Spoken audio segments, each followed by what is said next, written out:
কিশোরগঞ্জের ভাষা অনেকদিন যাবৎ বলি না। এখন একটি আমার জীবনের ছোট সময়ের একটি গল্প বলবো। হয়তো কিশোরগঞ্জ এবং নন কিশোরগঞ্জ ভাষা হয়ে যাবে। আমার তখন মনে হয় বয়স 7 থেকে 8 বছর, 3 কিংবা 4-এ পড়ি।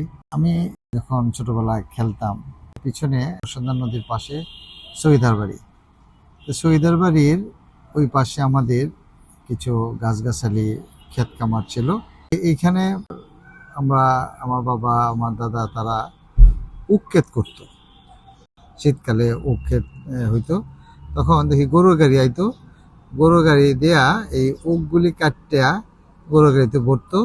বইরে পরে এটি এই এরকম ক্ষেতের ভিতরে দিয়েই বড় বড় চাকা এরকম সুন্দর সুন্দর করে যাইতো, গিয়া পরে ওই গলাচিপা বাজারে এনে গাড়িটা উঠতো।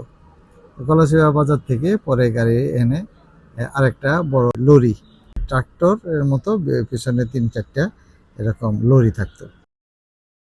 তো এই বিষয়টা আমি কৌতূহল করতাম যে এই উক লইয়া যায় কই। তো আমি এরকম আরো আমার সাথে বন্ধুরা, বিশেষ করে আমার চাচাতো ভাই বা ওদেরকে আমি করলাম, মানে অ্যাকুমুলেট করলাম, একটা জামাত করলাম। আমি বললাম আয়ো দেখি যে তোমরা লও, আমরা 4জন আমরা এর জন্য যাই। হেরাও আমার কথা, এরা যেগুলো, আমি তো খালি গায়ে সন্ধ্যার সময় হাফ প্যান্ট একটা পরে, ইংলিশ প্যান্ট আব্বা বানায় দিত, এটা কিশোরগঞ্জ থেকে ইংলিশ প্যান্ট, হাফ প্যান্ট পরে আমি আসি। শাহজাহান বাইসা খুব সম্ভবত একটা গেঞ্জি গায়ে দেওয়া, আর শরীফ মিয়া একটা কোট, পুরান একটা কোট এরকম গায়ে দেওয়া, আর একজন কে জানি ছিল ওই ওর আর একটা গেঞ্জি গায়ে দেওয়া। তো এইভাবে আমরা গেলাম, মানে গরু গাড়ি পিছনে পিছনে যাইতেছি। এবারে গিয়ে গলাচিপা বাজারের মেইন রোডে এনে গিয়ে উঠছে গরু গাড়ি। গিয়ে দেখি যে এই গরু গাড়ি থেকে এই উকগুলি নামায়া ওই লরিতে উঠাইতেছে। সন্ধ্যা পার হয়ে গেছে, তা আমরা লরিতে এই পর্যন্ত বয়ে রয়েছি চুপচাপ। পরে লরি ছাড়ছে, আমরা লরির পিছনেরটাতে একদম এরকম ঝুলিয়ে রয়েছি। এবার যাইতে লরিটা গিয়া পুরান হসতে বাজারও গিয়া থামছে, এরা চা নাস্তা করবো। ট্রাক্টর তো দেখে নাই, আমরা দেখলে তো আমরা দৌড়াইবো, আমরা তো যেতাম না যে ওক লয়ে যায় কই। এরপরে আমরা তো খিদা লাগছে, কি করবাম পৌঁছানোর লগে।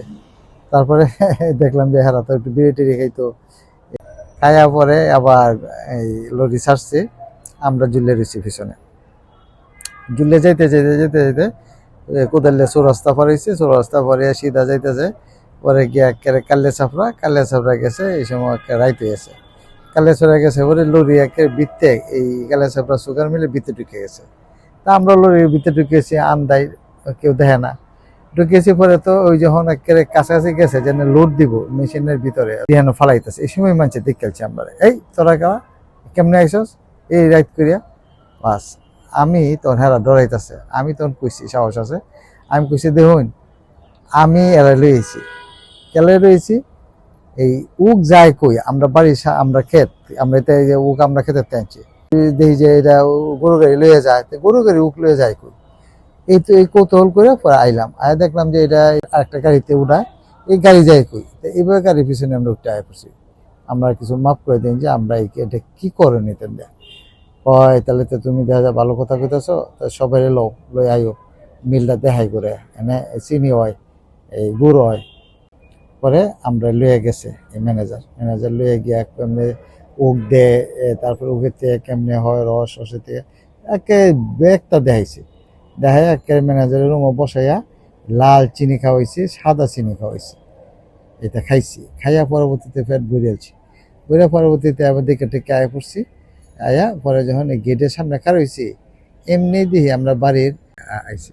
আয়া তো বাড়িতে আইছে, কিন্তু তো বাড়ির তো ওরা রাষ্ট্র হয়ে গেছে, আমি আড়াই গেছি। আব্বা আমার একটা ছাড়া, আমি আপা কান্দাছে, বাড়ি বিহে মিলে কান্দাছে।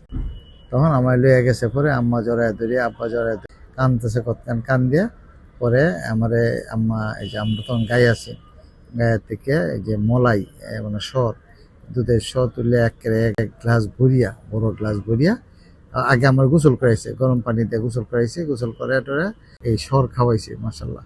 এখানে একটা কথা কই, যখন পুরান আসতে বাজার নামছি, তখন ঠান্ডা লাগতেছে, তখন শরীর কিন্তু আমার কয়েক পিপল, তুমি আমার কোটটা লয়ে যাও, আর এই কোটটা আমার দিছে ঠান্ডার মধ্যে, আমি কবিয়া করছি শরৎ মিয়া আল্লাহ এখন নাই, মারা গেছে, আল্লাহ তাকে বেহেশত নসিব করুন। এই হলো আমার ছোট জীবনের একটি ঘটনা। কিশোরগঞ্জের বাসায় কইলাম কিন্তু ব্যক্তা কইতারছি না, আপনারা বুঝে নিয়েন। আল্লাহ হাফিজ, আসসালামু আলাইকুম রহমতুল্লাহ।